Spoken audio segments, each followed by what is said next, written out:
live. Welcome back, ladies and gentlemen. I'm one of your co-hosts, Blake Ruffino. Alongside me is my counterpart and co-host, Joe DeLeone. Good evening, good sir. Happy Easter to you and yours. Happy Easter to you as well. It's been a nice little breather before the craziness of the NFL draft, and I think that the breather that we had was so perfectly timed because it was right when all the chaos hit of the transfer portal, and now we get to react to all of it. You know what's funny is that I wanted to make a joke, but people would think that I was too arrogant in saying this. I leave for 1 week. I go to the beach with my family for 1 week, and y'all couldn't handle me being y'all couldn't handle me being around, and y'all just all hell broke loose. Like, is that what happened here? I was kind of thinking about that, and admittedly the whole time I was like, there were a couple moves that we're gonna get to today. There were the Jaydn Ott one, the Steve Angeli one, and I was like, should I text Blake to see if he wants to record something? I'm like, no, he's on vacation. He needs to enjoy it. When I take a vacation, I might not be in this country, so we're not going to be able to record. So I'm going to give you a little bit of bit of a break. But the thing is, after like 2:30, 3 o'clock, the kids have like wore themselves out. So from like 3 to 10 when you go to sleep, I mean, we're wide open. I mean, other than going out to eat or going to the mall, going to freaking Build-A-Bear. By the way, I don't know if anybody saw this. You know, we are a Saints family around here. Yes. We got Pika-Drew, not Pikachu, but we went to Build-A-Bear and got Pika-Drew. Did you just get a Pikachu and name it Drew Brees, or I thought that there was some weird Drew, but I thought, if we're gonna name it Drew, like his name's Pikachu, why don't you just name it like Pika-Drew? You know, so but who probably is also going back to the beach is going to be Nico Iamaleava, or I'm going to leave you, which we'll talk about here tonight, along with Steve Angeli. Joe, a lot of people, I think yourself included, nobody more than Greg McElroy is more surprised of Steve Angeli hitting the portal. We'll talk about that as well. We talked about Jaydn Ott, but David Stone, the big defensive tackle, the number one defensive tackle in last year's recruiting class, also entered. And by the way, Colorado is just going to Colorado. They're going to keep Colorado themselves as Travis Hunter and Shedeur Sanders do get their jersey numbers retired. So we'll talk about that as well. But Joe, before we get started and going on here, let's just lead off with it. Let's rip the Band-Aid completely off here. Thank you to everybody that is in here. They're telling us in the chat, by the way, happy Easter. Some of you sinners are in here saying happy 420. By the way, I don't act like I'm not saying – you can't say – I forgot it was 420. Completely forgot it was 420. I mean, you got to be gummied up at the end of the day. I mean, you got to be – I am debating it, but this upcoming week's too busy. I've thought about it. It is the draft. Yes, it is the draft. Yeah. So we'll talk about that this upcoming week. But let's just rip the Band-Aid off here. Joe, it was reported by Colin Cowherd, who anything that goes on the West Coast and Colin Cowherd is involved, I'm going to take what he says to the bank. What he said last Wednesday did come to pass. Nico Iamaleava is going to UCLA. Joe, I got to start off with this, man. They came out, the Nico Iamaleava camp came out and said the reason that they're going to UCLA is because of how badly orchestrated the Tennessee offense was. And then you decide to go to UCLA. You wanted $4 million, and then you're going to UCLA? No. I don't buy any of that. I don't think that the kid progressed this spring. They were putting a lot more on his plate, and he didn't get better. It got too much for him, and he bailed. Because I really don't, and they tried to shop him. I really think the disconnect happened because they thought he would take a next step. I have been told, that they were shopping him in the fall period, just like Josh Tate reported. So, I mean, and I know that our good friend Ryan Roberts put the piece out. It was by the way, fantastic beach read. Okay, this is where I read it. But, Joe, all of this, I guess, to you, how do you, when you look at all this, how do you react to him going to UCLA and everything that's transpired since Wednesday? So first of all, again, credit to Ryan for that piece he put out. I spoke to Ryan on the phone before he published that piece, and it provided a lot of eye-opening context. And I think the craziest part about it, as soon as that article came out, a lot of very well-known, well-respected individuals across, like former athletes. Will Compton was one of them. that came out and said like, hey, I everything that I've heard is aligned with this. The other thing too is that I spoke to Ryan about this after the fact. Nobody reached out to him or A to Z Sports, who I also work for, and said that anything was inaccurate. Nobody reached out to say that like something was misreported. It has been very clear that a lot of the things that he brought up had occurred, and a lot of it was. Go ahead. What were you gonna say? Well, hold on. That speaks volumes.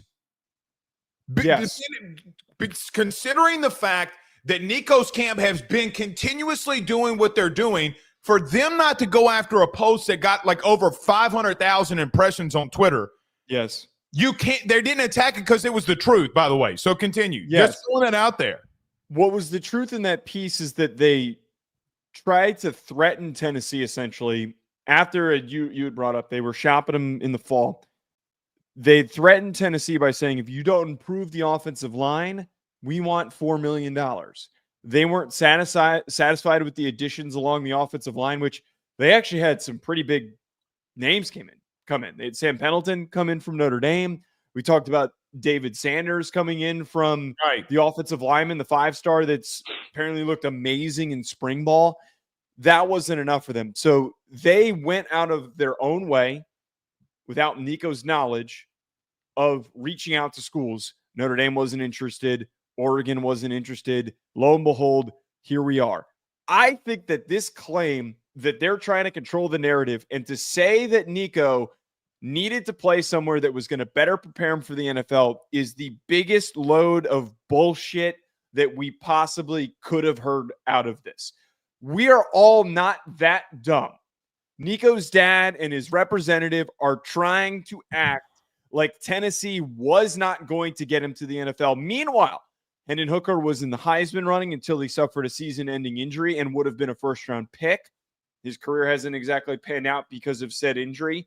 Joe Milton was drafted after Hendon Hooker and was so highly sought after this offseason that he was traded for a third-round pick by the Dallas Cowboys from the New England Patriots. Meanwhile, UCLA is the team that's going to prepare you for the NFL when Deshaun Foster hasn't had a single NFL quarterback that he's been around in his one season as a 5-7 head coach for the Bruins, and Tino Sinceri split play calling duties at Indiana and is now the offensive coordinator full-time for UCLA. We're not this dumb. It is so lame and awful after the crap that they pulled, that they completely screwed Nico and ruined his future, that they're trying to make it seem like the money wasn't the biggest problem. It clearly was, and they clearly were being incredibly greedy. Okay, I got to admit this.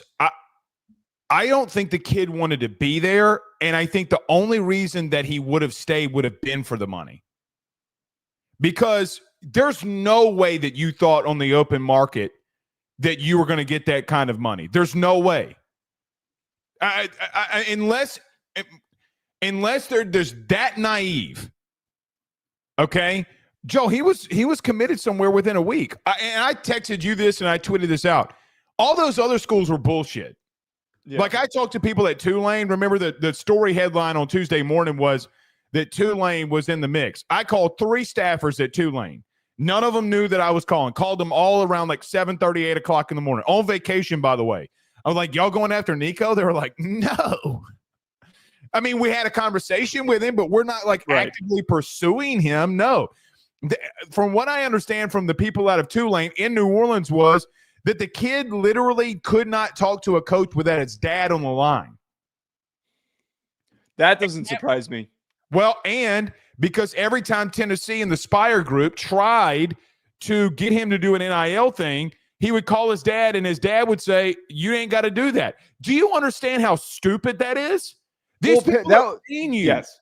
Yes. Well, that was a big thing that was really surprising that came out of this from other reports was that he kept refusing to hold up his end of the bargain for what he was supposed to do with NIL.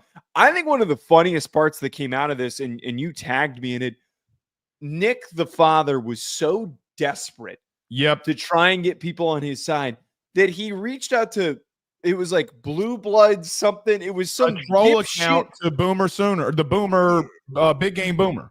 Well, it's a dumbass aggregation account that doesn't do its own reporting. That was the source that you trusted to put information about on the situation because no one else trusted you. Right. And it's obvious it wasn't even true. Yeah, it wasn't even true. I think literally when that came out, you're talking about the thing I tagged you in. Yes. The reason that I was so confident about the Tulane thing was because I literally called the guy who would be recruiting him literally at 7. Ask anybody. I mean, my children and my wife are staying. I'm on the phone. I'm like, bro, are y'all? And he's like, no, He was like, he literally. This is how I understand it. That they were so cocky in everything that they did.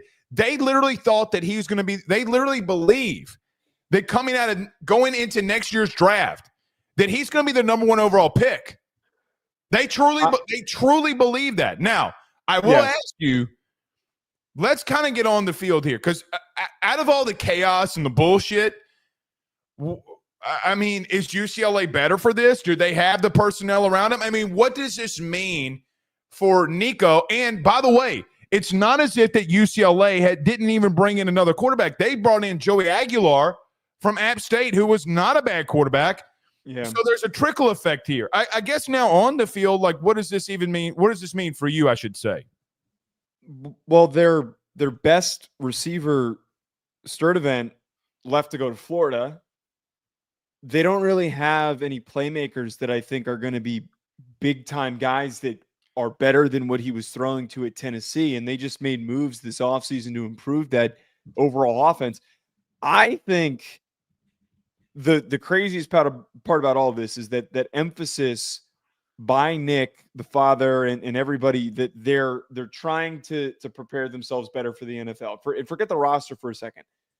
I had a conversation. I was talking to Ryan about this while this was all going on, and I said to him, I wouldn't be surprised if even this upcoming year, if he has a great season and he plays really well, I wouldn't be surprised if he still falls out of the first round, because the NFL does a really detailed job about digging into background information.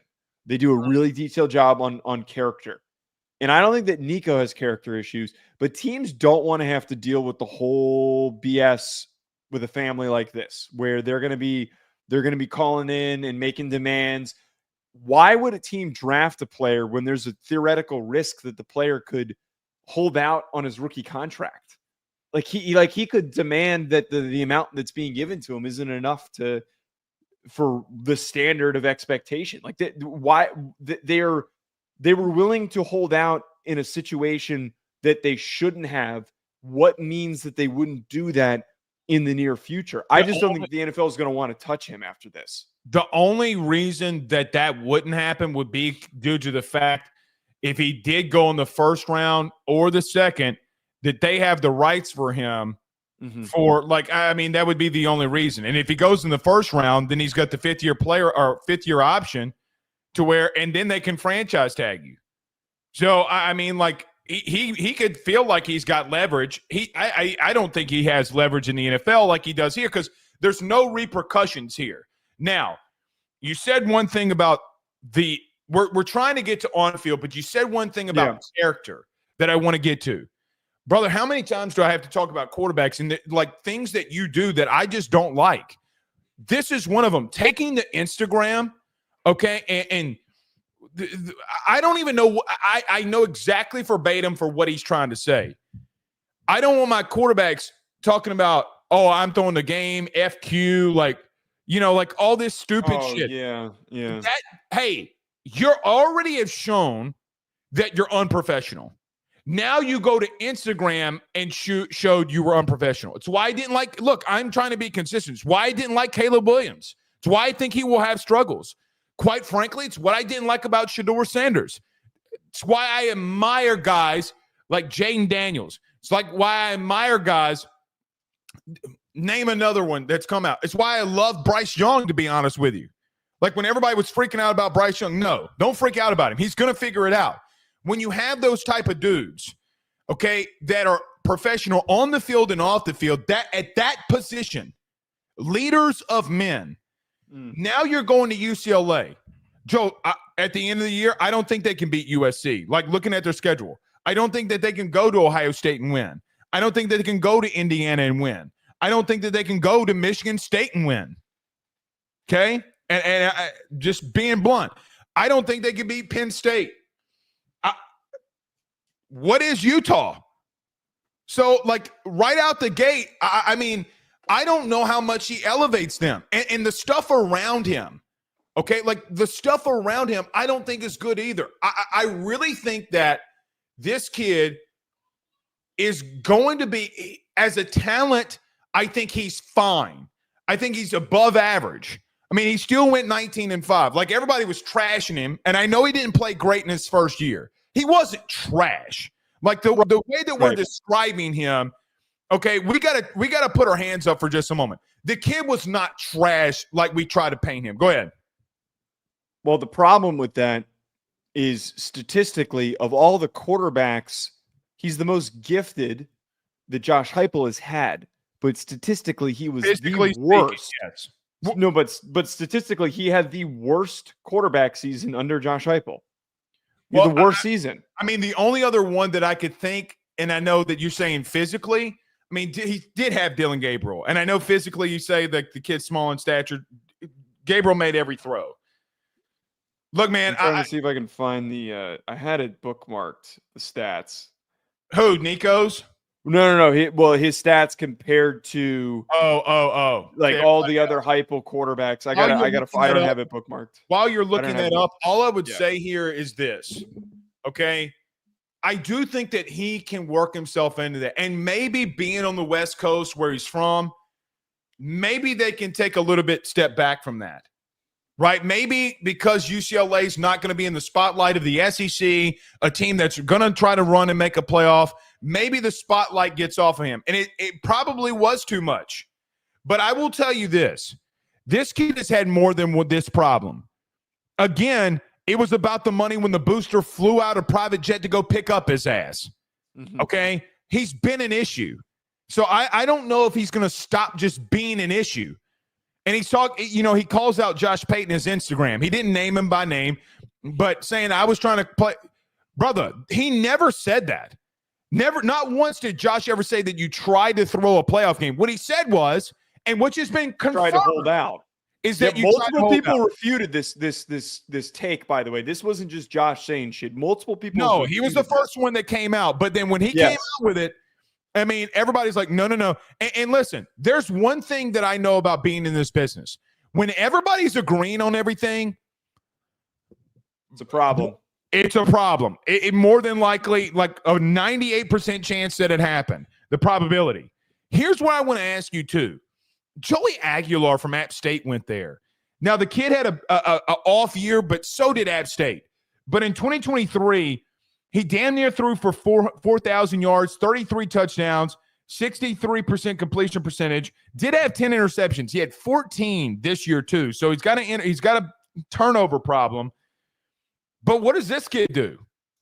I mean, they advised him today that he's coming. I mean, what does this kid do? I mean, I would hit the portal if I'm him. I think he is. I think that was the latest report that his representation's looking. They're going to go and look and see if they can find somewhere else to take him. And if you're a quarterback who started and has that much production, you're going to get sought after.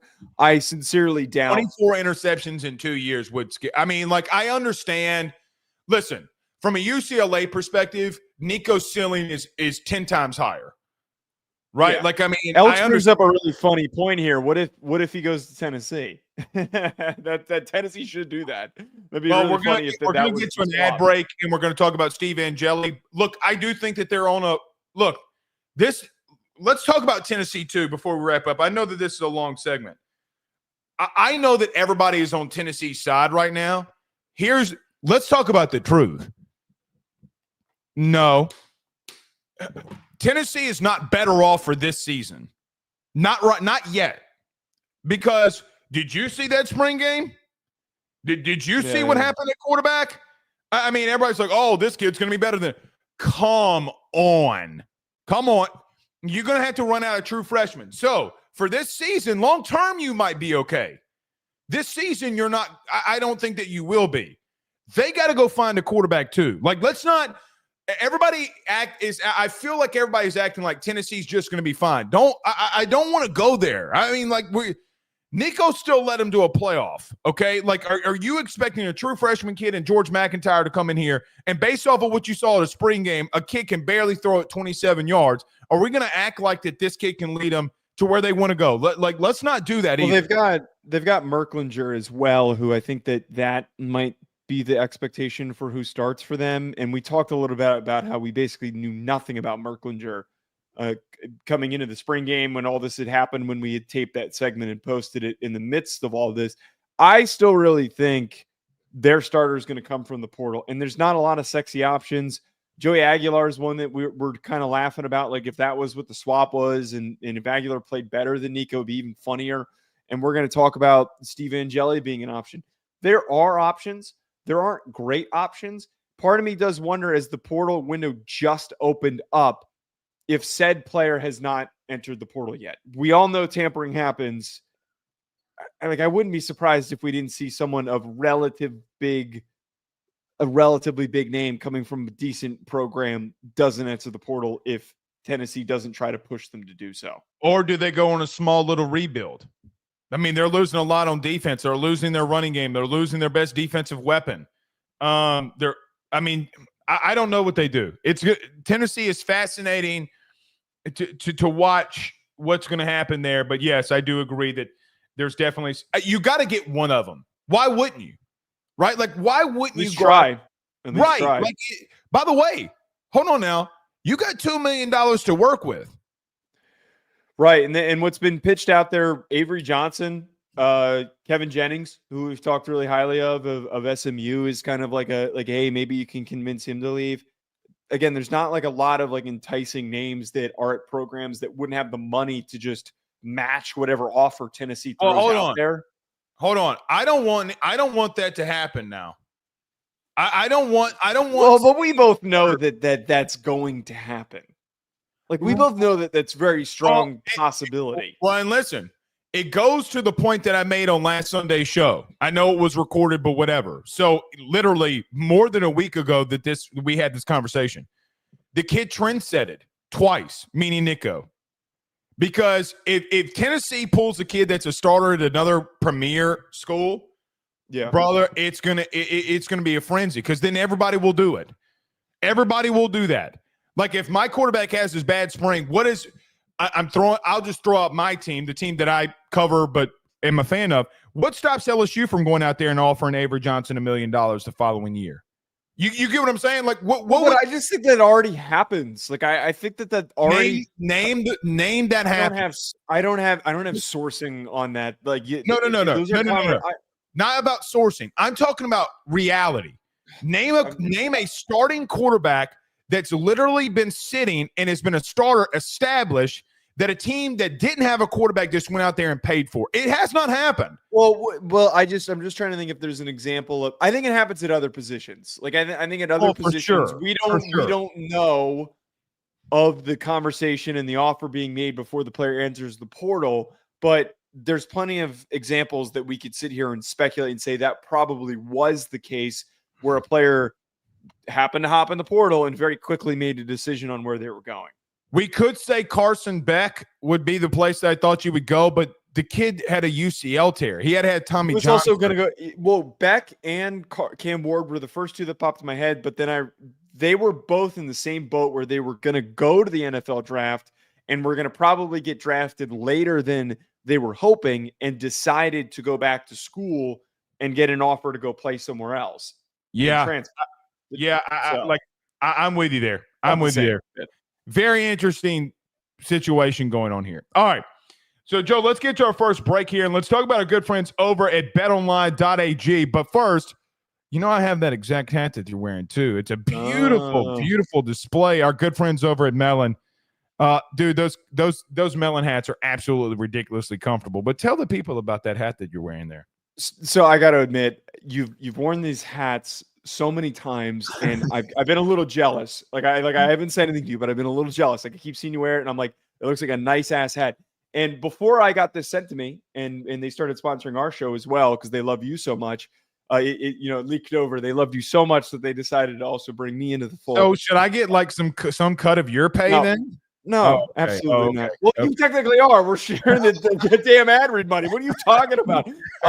I looked into how the price of these hats, and they are worth every single penny. Every penny.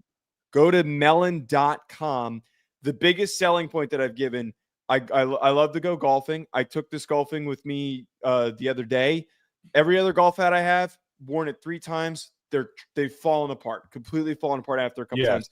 Barely, no sweat marks, nothing. Don't even have to wash it. They are the best hats that you can get out there for anything, all types of conditions. And look, I've washed mine multiple times. Like I've been out in the yard. They're easy to wash. They're easy to wash. I put in the washing machine or the dishwasher is what I do.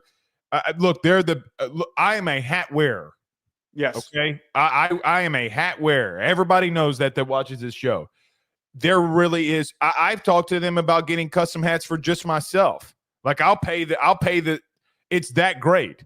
So go to melin.com and get your hat today. Joe, let's talk about quarterback leaving in the spring portal. Another one caught some people by surprise a little bit to some extent.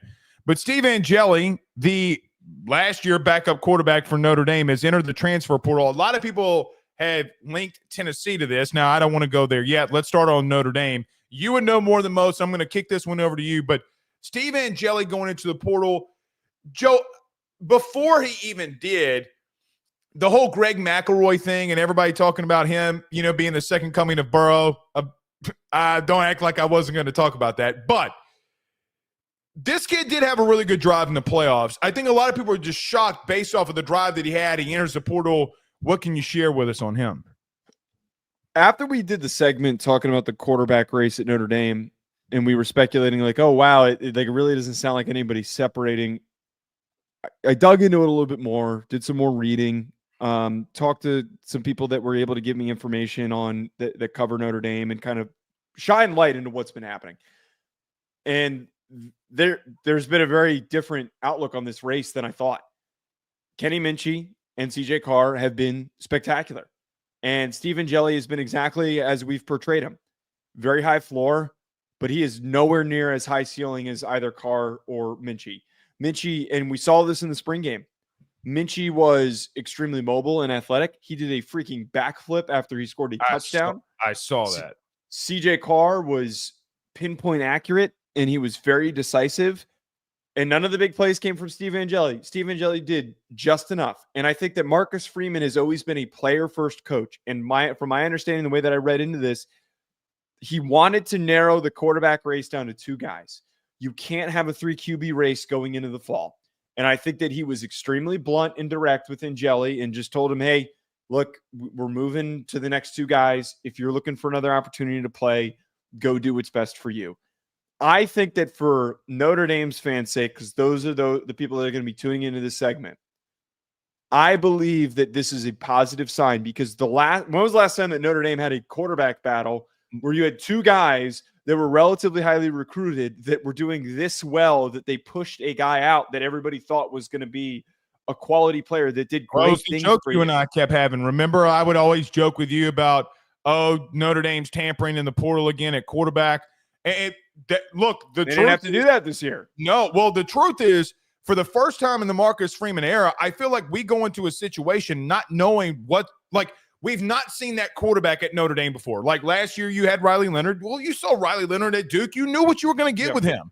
Sam Hartman, you knew what you were going to get with him, right? Like you knew. So then all of a sudden, Joe, you come into a situation where the kid that just led that drive against Penn State, he didn't win it. So what's going on? I feel like there's a lot of optimism is how I would read it. Right, and it's just like, so Kennedy Urlacher also entered the transfer portal, and he's going to USC. A lot of USC fans have been like, oh, look who we stole from Notre Dame. Well, it is the fact that you're taking a guy who literally was not going to touch the field. Kennedy Urlacher was so promising and had a lot of great upside. They're so well recruited at safety that the real outlook on this is that, man, that stinks that we're losing him, but we've got so many other good players that is the better outlook of like, hey, there is so much upside at the position. So the same thing applies here for quarterback is that, sure, we could be worried about a guy who had an awesome drive in the playoff leaving the team, and like maybe that's a bad sign that he didn't want to be there. The real look of it is that you've got two talented players duking it out for the position. That is how this is turning out, and Carr or Minchey is going to end up being that starting quarterback for Notre Dame next year. In what you saw and what you think, who do you feel like wins that battle? I think it's going to be Minchey. I think that knowing what, and you could probably attest to this, knowing what Denbrock likes in quarterbacks. Oh, if you're mobile, you're going to have a leg up. That's just a fact. I think that is going to be a motivator. I think Carr is going to eventually start when Minchey's gone, because Minchey's been around for a few years and he's been sitting on the bench for a few years now. I think that Minchey brings a really high upside to the offense that Denbrock's going to want to tap into. Look, I've talked to Mike. Like I've had literal face-to-face conversations. The first year he was here, I say here, LSU, as an example. I'm like, listen, man, some of these plays feel like they're broken down, and then Jaydn makes a play, goes, literally, in 2023, we had this conversation. I even tell you when I saw him in the hall at LSU, I was going to do the DeCorian Moore commitment, the number one receiver in the class. We went to Dallas, and we were doing it, saw Mike in the hallway, and we were chatting. I'm like, bro. He's like, dude, he's the best player in college football. I asked him, though, I was like, what is so different about like him, and other than just the speed? I don't want to hear that. Mike goes, listen, in every single meeting that we have, this was the key takeaway for me. Every single meeting, there are some plays in there that I would tell Jaydn, or I would tell Desmond Ridder, is who he brings up. Run. If your first two reads, basically, hey, if Malik Neighbors and Brian Thomas aren't open, go. And that is Mike Denbrock's thought. Joe, what was the first drive against Penn State? What was the first drive against Ohio State? What did they do? They physically went up and ran the football. No. Hold on now. They ran the ball. They didn't run the ball with their running backs mainly. What did they do? Riley Leonard lined up, and they rammed it down their throat. Now, it would be a different and listen. Yeah, Minchey's not that same type of a runner, and he's probably not going to be, yeah. Let's go the opposite side. What did he do the year before, or 2 years before, when he was with the quarterback that doesn't want to run up the middle? What did he do? We're going to get to the outside, and we're going to make you basically go triple option. Mike is so, for me, Denbrock is so great at, regardless of the quarterback, his system will fit. Joe, they ran a triple option in 23. I mean, they would play action, zone read you, tight end in the flat, and Malik Neighbors would go deep, or he'd run a cross, or he'd run a drag. I think that you could have this here. I don't know who wins the battle. I'm not going to come in here and act like I know who wins the battle. If you're talking about the mindset of someone that I know, the outright mindset of him, that's what I feel when I see Denbrock. Now, again, I don't know who wins it. Let me ask you this, though. Do you think Carr has more upside? I think that's a hard question to answer. I think they both have different types of upside. I just think that Carr has a little bit more of that really quick trigger decision-making and accuracy that you look for. And that was kind of how he was lauded as a recruit, that he's just going to come in, be a really high floor starter, and even higher floor starter than what Angeli was billed as potentially. I think that Minchey, you can be a little bit more aggressive. You can be a little bit more creative. Very unique prospect when he was coming into Notre Dame. He was originally committed to Pitt, was not very well known because he was a Pitt recruit. He wasn't like on everybody's radar, except Notre Dame needed, I forget who they lost at the time, but they needed somebody. They needed a quarterback commit at the time. I think that the most potential that you get would be from Minchey, though, at the current moment. Because like, how often are guys, I know that Carr was a 5-star, but how often are guys in their redshirt freshman season? He was also coming off of an injury to, I think, his elbow. Yeah. Something. Right. How often is a guy like that going he to had like nerve issues? Ready? You know, from what I read, he had nerve issues. And once you hit that elbow, let me throw this out there. Name a quarterback under Mike Denbrock that can't move in the last decade. Like, yeah, I mean, Ridder, Jaden Daniels. And one could argue, did Garrett Nussmeier because he's not as mobile. Never started. I know. I'm just joking. Can I be real with you? I think it played a role. I do think it played a role. I mean, Garrett can move. He decides not to. He can move. I mean, I'm not going there. But I name one. I do think your logic sits. I have no idea who will win. But let me ask you this before we move on this segment. What happens with Angeli now? Because I know we talked about Tennessee here, and I know that this feels like we're talking about Tennessee a lot. But, Joe, I got to be real with you. I don't think Angeli was bad in that playoff game. I understand that Greg McElroy and those dudes overblew the situation, and I'm not saying, but the dude showed me that he can throw the pill around a little bit now. It's not like he's just like a horrible quarterback. Yeah, I think that this is not an indication to me that Angeli can't start for a team, and I really think that he can. And he's been around for a very long time. He's not played a lot of college football, but like he's been around a program like Notre Dame for some time. So he's been through it. He's experienced in that sense. I really think, I know one of the other schools that was pitched here was Purdue, I believe, because they need a starting quarterback. I really think that they need a starting everything. Yes. Tennessee needs to go all in here, because if you can't pluck a starter from another program, going and bringing in Steve Angeli is your smartest move, because Steve Angeli is going to be on target. He is going to be on time. He is going to keep the offense on schedule and moving ahead. And in an offense that is purely based on timing, Nico's biggest struggles were hesitation. Yeah. A lot of hesitation. We saw that almost cerebral instinct from Angeli when he stepped into that drive. His pocket awareness wasn't great because he almost got stripped on that drive. But when he stepped in, you saw just go out there and ball. Just go out there. He did exactly what he needed. Some serious throws. Let's just be honest. He made some serious throws. And listen. Yeah. Let's call a spade now. I felt like in that exact moment that Penn State had all the momentum. Yeah. I mean, because they did. I mean, and he led the drive down that got you the momentum. That brought him back in it. I mean, you were joking, and I know that you were joking when you tweeted this. I know you were at the game, but I know that you were joking. You said leave Steve Angeli in. Well, yes. Well, yeah, because it was the only drive that they were able to throw the ball, and then, but it did light everything back up. Just to give context to like the situation that he was brought in, reminded us of Austin Simmons, if you remember that Georgia game with Ole Miss too. I think Tennessee, to your point, Joe, they got to go somewhere. I don't give up. It's not fair to everybody in that locker room that Nico's an asshole, right? Like, I mean, it's not fair to anybody else on that team. I don't think Angeli leads them to any SEC hope here. I don't. I'm not going to go there. I'm not going to base my whole take off of a drive. Right. What I would say is that, okay, look, number one, I see talent. Number two, I saw him throw the ball in some crunch situations and be very accurate. Let's see what happens. I mean, what's the biggest risk that they could take here?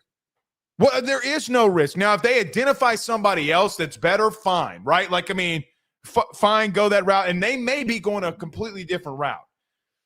But, man, you got to take a shot. If that is the last guy on the three that you maybe would want to take, I don't think it's a bad place to land with Steve Angeli. I'm trying to think of a better example, but the best one I can think of, it's kind of like the Minnesota Vikings bringing in Sam Darnold, where you know what it does feel like. Can I tell you what McElroy's telling you and me right now? The exact same thing did happen to Burrow. Well, that is true. That is true. Where he was the third quarterback on the roster. Correct. And then a young, talented kid that can move, and another kid with a massive arm. Ring a bell. So they did bring it up. That is kind of funny. I mean, like, we've seen that before now. As much as we've clowned on McElroy, it's a very good point. It's dude. Here's a sad truth.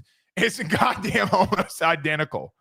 Yeah, if anyone does give, I don't know if McElroy's responded to it since on his show, but if anyone does give him shit, he should just say like, well, this is getting more and more similar to Joe Burrow than, as time goes on. And he could go into a situation at Tennessee, literally transfer to the SEC from the Midwest to go play for a team with a good offensive coordinator. I mean, like it couldn't be any more similar. But my comparison with Sam Darnold was bringing in a backup that is a high floor backup with, okay, let's see what happens. You lose your young quarterback, and then you just have him step in because you're a well-recruited roster, and you're just hoping to see what it turns out. And the outcomes ends up being better than expected. Listen. I think the kid's not bad. Here's what I really take from all this, if I'm just being blunt.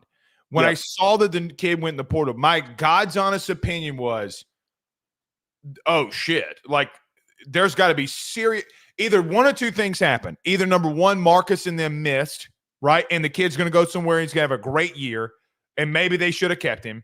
Or that the kid just got flat out beat. I mean, there's not a lot of gray. He got beat. Well, there's not a lot of gray area is what I'm trying to get at, right? What I was trying to say was the optimism at that position, the optimism at quarterback's got to be sky high right now if you're an Irish fan.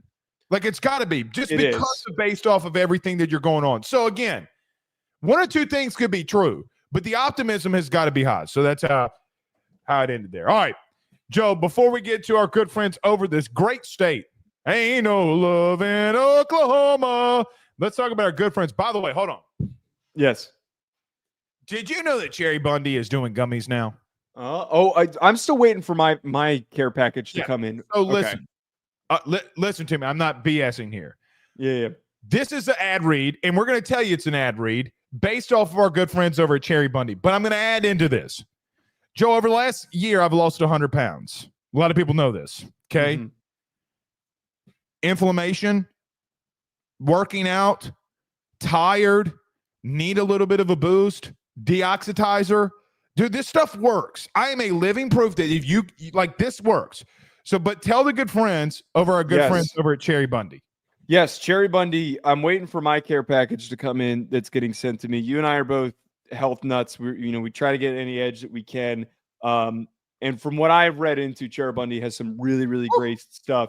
They've got stuff for help you sleep, reduce inflammation, reduce soreness, increase recovery. It contains naturally occurring melatonin to help you improve sleep. It helps support immunity, all the different types of gummies that you can get. And it's used by over 500 collegiate and professional sports team. Every NFL team has used it. 10 of the last 11 Super Bowl champions. Every team playing in Europe or Brazil this season had Cheribundi with them. 66 out of 67 Power 4 conference football teams and every NCAA football and basketball national champion since 2007 has used Cheribundi.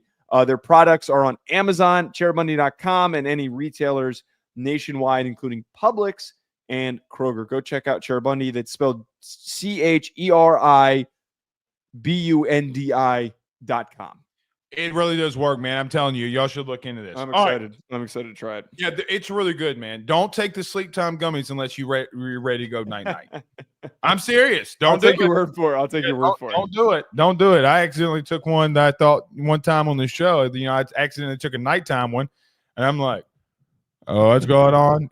It's really good stuff. It'll definitely help you out if you're struggling with inflammation. So, Joe, the good state of Oklahoma got some great news this week as a really talented running back that we've talked about a lot on this show. Jaydn Ott from Cal is going to Oklahoma. Now, before I get to that, did you see that Cal lost 5 running backs in 1 week?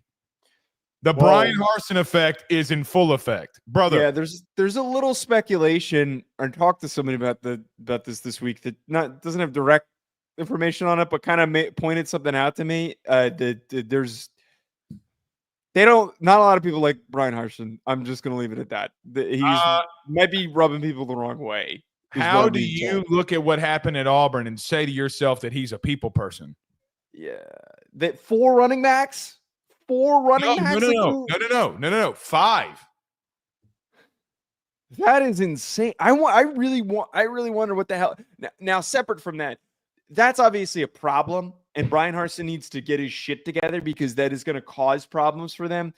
But Ott going to Oklahoma is something that should have happened a while ago. And Oklahoma got a steal here, man. I could have gone to any big program in the SEC or the Big Ten and gone on to become one of the highest producing running backs in the country. We talked about him for the ACC this upcoming year and why he has limitations because he's playing in the ACC on a Cal team that has nobody else around him. He's getting to jump ship and to play for this improving Oklahoma squad. I tweeted this out and I stand by it. Getting Jaydn Ott is on the same level of Jahmyr Gibbs leaving Georgia Tech and going to Alabama. Woo! I wouldn't be shocked if we don't see Jaydn Ott rush for 1,500 yards plus and go on to become a top 50 NFL draft pick. He is a gifted running back. Joe, stop. No way. That ain't gonna happen. Watch. You had me. I'm not BSing. You had me all the way sold until you brought up Jahmyr Gibbs, the Bama move. Because here's the problem with what you just said. Alabama had 4 offensive linemen that got drafted that same year that he came out. That offensive line has struggled. There's nothing that they've done at that position that should give you that much faith that they're going to be able to run the ball like that. By the way, this kid's injury prone.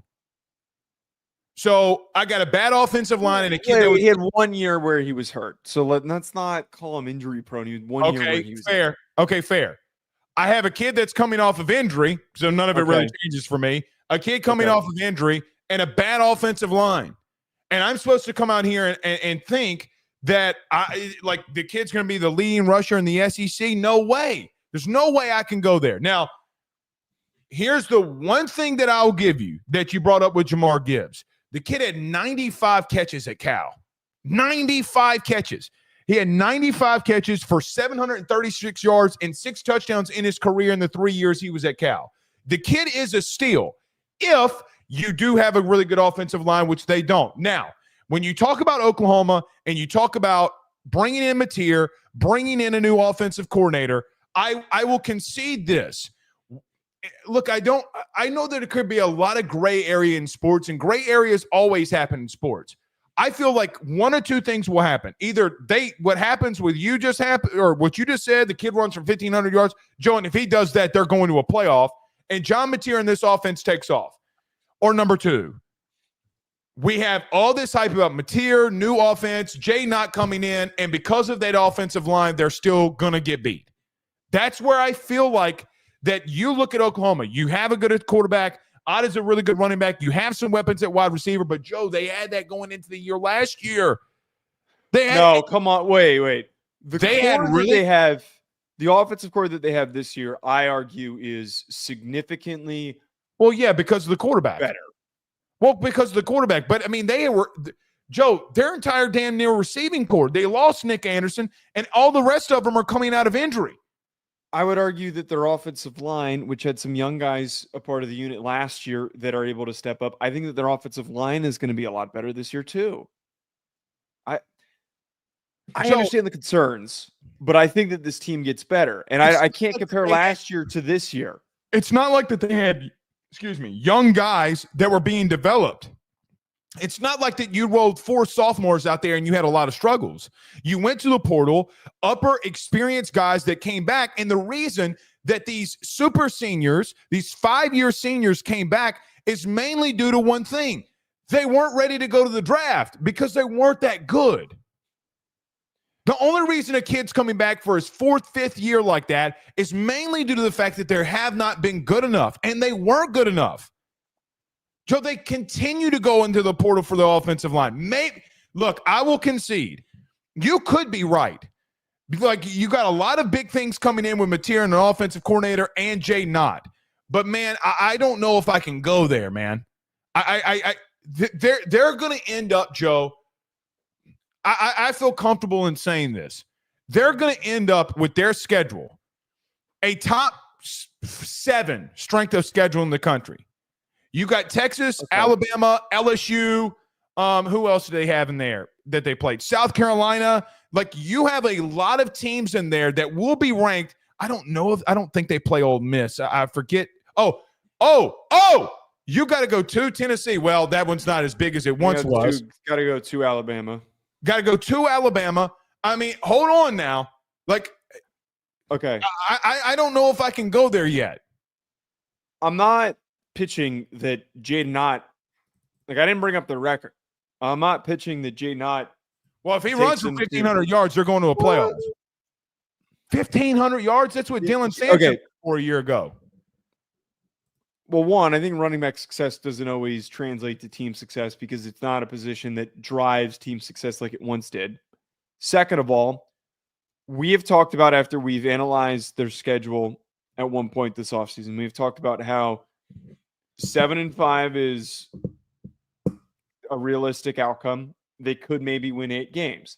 I would now argue, and I still believe, let's say 1,200 yards. I think that 1,000 to 1,200 yards is a accomplishable season for Jaydn Ott this upcoming year.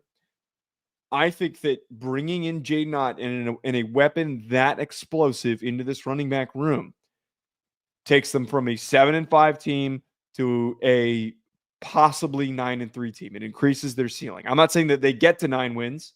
I'm not saying that, like, now that you're guaranteed to get to 9 wins, but I'm saying that it increases your chances because they have a top 5 running back in the conference. I would argue that he might even be the best running back in the conference. I would have to think on that. I'd have to think. I'd also have to think on that.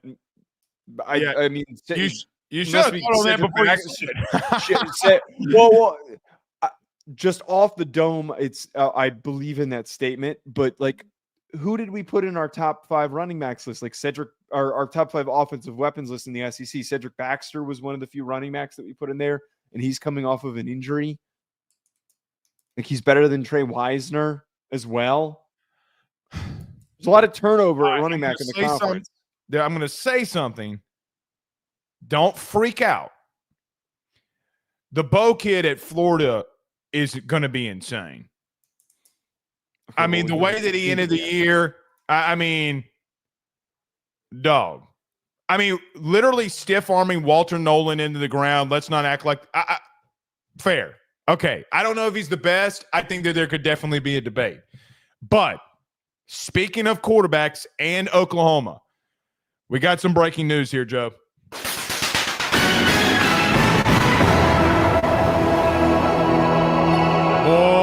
Boy, the quarterback position continues on giving here. John Mateer has entered the portal. You're screwing with me. Yes. Defensive lineman David Stone has withdrawn his name from the transfer portal per Matt Zenitz.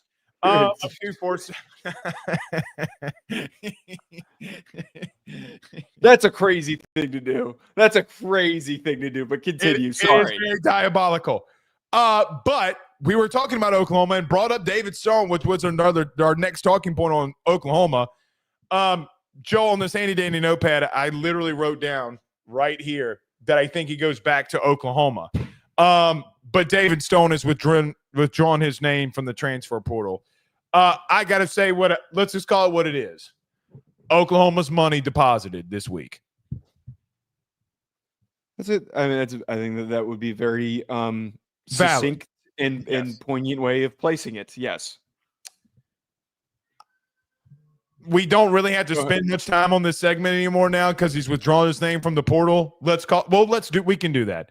Well, it's significant that he's coming back because he once was one of the highest rated defensive line recruits in his class of 2024. There was a lot of projection for what he could become. And then there was just generally this understanding that Brent Venables has been a defensive line whisperer. So you get your next he's not like Dexter Lawrence, but you're like next Christian Wilkins, Dexter Lawrence, next guy that goes on to be a first-round defensive lineman. This is a wave, the beginning of that wave of Oklahoma Sooners that just become dominant college players to freakish NFL prospects. Him coming back is significant. I think that the frustration for Oklahoma fans was valid, and I think that this is a big move for him coming back. I would take an angle off the top of my head. I'd give a lot of credit to Jim Nagy here. I'd love to know what his impact was, but I don't think he had any. You don't think that he didn't control this situation? No, I don't think he was the one that picked up the phone and called the booster to get the money to keep him. I think that's a Brent Venables thing. If I'm just being honest, I don't think anybody on that staff, I don't think any AD is going to touch what Brent Venables wants to do defensively. I don't. Okay. Now Jaydn Ott. If you would have asked me about that on Jaydn Ott, yes, I 1,000% think that's Jim Nagy. That 100%. 1,000%. The David Stone thing and the defense and the money and the recruitment and all of you're gonna let Jim Nagy be the relationship piece and the money piece for this kid when he's been there for a month and a half. There's no way. Yes and no. I mean, I would just hope he had some sort of role in it. Okay. I mean, I don't know. Now, you know what the first thing that came to my mind? What? When this David Stone news just broke? This is what I tweeted. Can I tell you just now? Because I couldn't help myself. David Stone went in the portal on Friday night, on Easter weekend, and withdrew his name from the portal on Easter Sunday. Who does this man think he is? Jesus? who does he think he is? Like, he literally just saying some crazy things with this segment. Well, I'm just saying, like, oh my God. I mean, gone on a Friday, rose again on a Sunday, on Easter weekend. You can't tell me that there's not parity there. There are some comparisons that could be made. The way that you started this segment and the way that you're ending it is incredibly chaotic. I love it. I love it. I love the chaos that you're putting into the universe here. But yeah, it's great. I'm glad that he's coming back. David Stone is the Oklahoma Jesus. Maybe he is. Maybe he is the future. I will say this. He played in all 13 games. He did have 6 tackles. 2 tackles of the 6 were for loss. Will be interesting to see what happens with Big David Stone, because I do think that he has the upside to be very great. And look, Brent Venables got a track record with defensive tackles, so we'll see. Exactly. Didn't Dexter Lawrence just get paid like $100 million? Well, and Christian Wilkins and Dexter Lawrence, I think, are 2 of the top highest paid defensive tackles in the NFL. So I don't know why anyone wouldn't just stick around for that. You want to hear something nuts? Uh-huh. You remember Dexter Lawrence was a backup for 2 years? All of those guys were. Most of those guys didn't start right away. That's how it works. Just be patient, man. These guys will get the reward after that. They just freaking don't eat the marshmallow. Wait to eat the marshmallow. You know that? You understand the reference? Are we talking about Mario? No. It's like a saying for self-control, of discipline. Like, can you wait? Can you wait to eat, if you got a marshmallow in front of you, can you wait to eat the marshmallow in order to get the reward? See, in the Deep South, the Deep South, our saying is like chocolate. Can same you thing? Right. Okay, same thing. Yeah. All right, Joe. Before we get out of here, there was some more breaking news over the weekend, and it has been confirmed, and they did a whole spring game about it. But Shedeur Sanders and Travis Hunter have had their numbers retired for the Colorado Buffaloes. Now, I might go on a little bit of a tangent here in this segment, so I'm going to let you kick it off for us, because I might lose my godforsaken mind. What are your thoughts about Travis Hunter and Shedeur Sanders not even 3 months out getting their numbers retired at Colorado?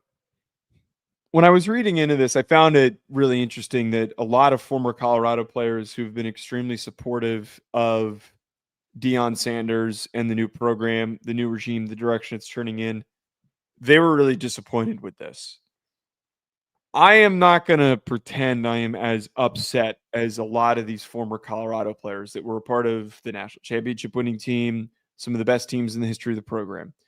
But when you dig into some of the guys that don't have retired jerseys, it's a little perplexing that Shedeur Sanders, or let me rephrase, it was a little perplexing that this had happened.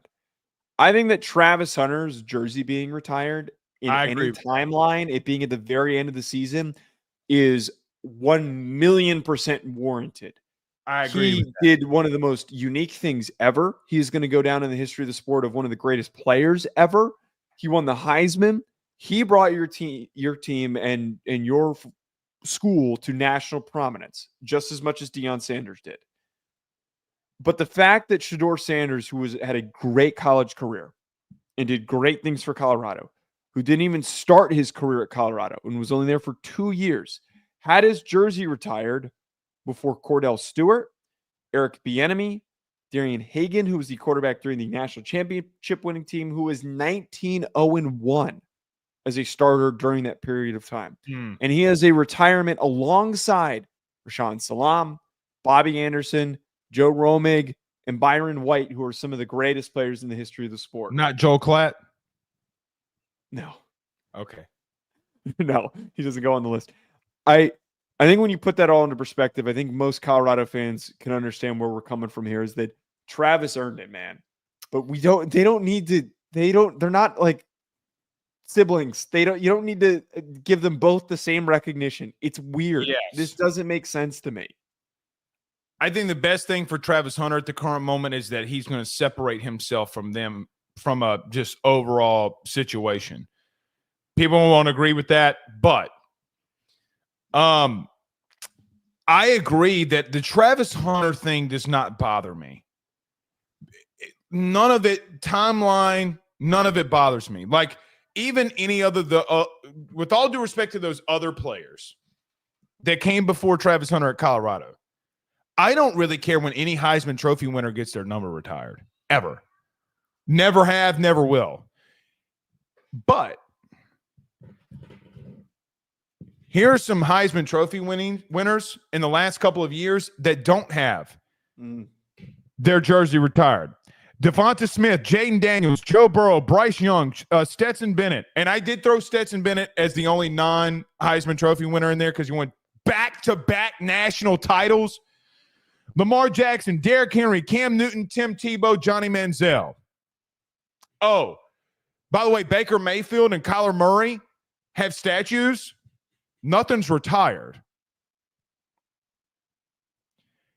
You did something with a Heisman Trophy winner that is, in just the recent age, is unheard of.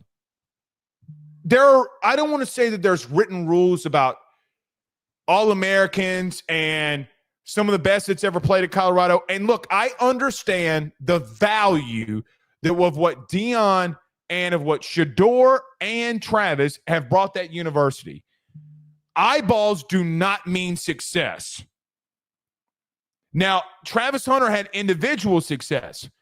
Shedeur Sanders had individual success. As a team, they did not have great success. They didn't. Joe, what? They went 13-12 together at Colorado. The Heisman is one thing. 13-12. 13-12.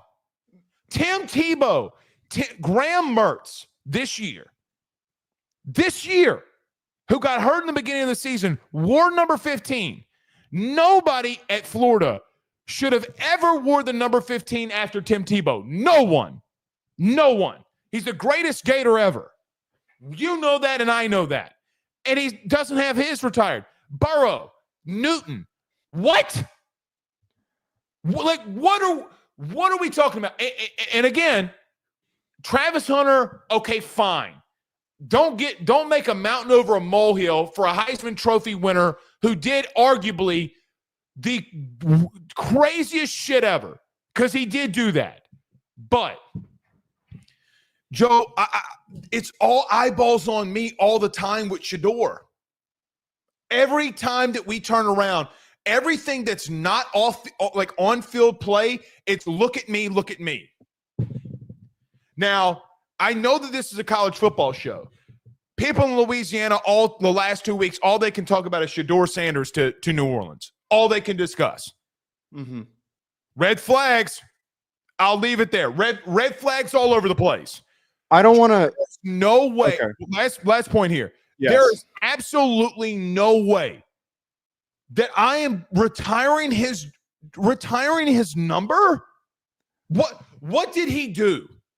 He wasn't a Heisman Trophy finalist. He went 13-12 as a starter. He never won any of his biggest games. None. Joe, when we look at quarterbacks, is a different discussion than what Travis Hunter did.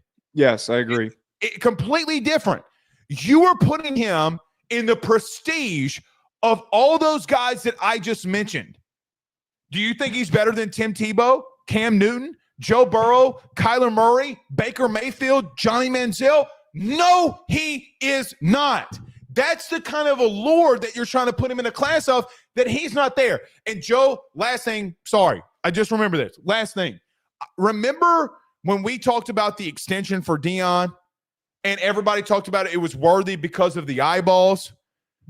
Call it what it is. You're doing it for the eyeballs. You're not doing it for the wins. Right, and I kind of look. I come down to the Shedeur is lumped into this because he's the coach's son. Let's call it what it is. They're laying out the red carpet for Deion as much as possible, and I think that's disappointing.